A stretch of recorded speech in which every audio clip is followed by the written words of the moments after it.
Amincin Allah ya tabbata a gare ki a daidai wannan rana. Kasancewar wannan safiya ta kasance babbar safiya na babbar safiya na sallah. Na kira ki ne domin gaya maki wasu kalamai wanda na tabbata cewa sun dace da ke.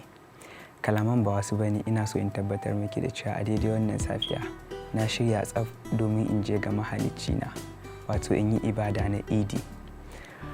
Ina so in yi maki albishir da cewa idan na kammala ibada lafiya zan yi maki addu'an ni'ima. Zan yi maki addu'a na kasancewa cikin ƙoshin lafiya.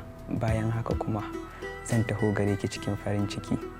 Sai dai sam kada ki ga laifin ƙafafu domin sun yi gaggawan zuwa gurin ki a daidai wannan safiya.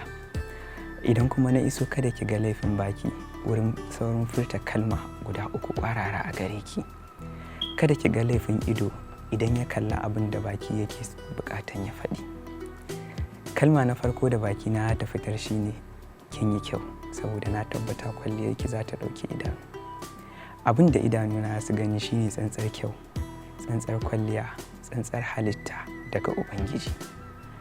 Rahama ta sauka a duk inda kike, kasancewar ki mai rahama. Girma, ɗaukaka da daraja za su sauka idan duk wanda ya ɗaga ido ya kalle ki. Ba girman ne darajan ba, kima, wadata, ni'ima da kike da su. Ni'imar ce ta sa duk wanda ya kalle ki zai ji sanyi a cikin ransa, ba wai gani kaɗai ba, saboda ba ni kaɗai nake ganin kyawun ba. Kyawu da halitta, sura, ɗaukaka da ni'imar sun taho daga kan fuskar mace guda ɗaya ce wacce nake yabanta a gabana a daidai wannan lokacin. Kasancewa wannan rana ce ta sallah yasa nake faɗa miki wannan kalamai.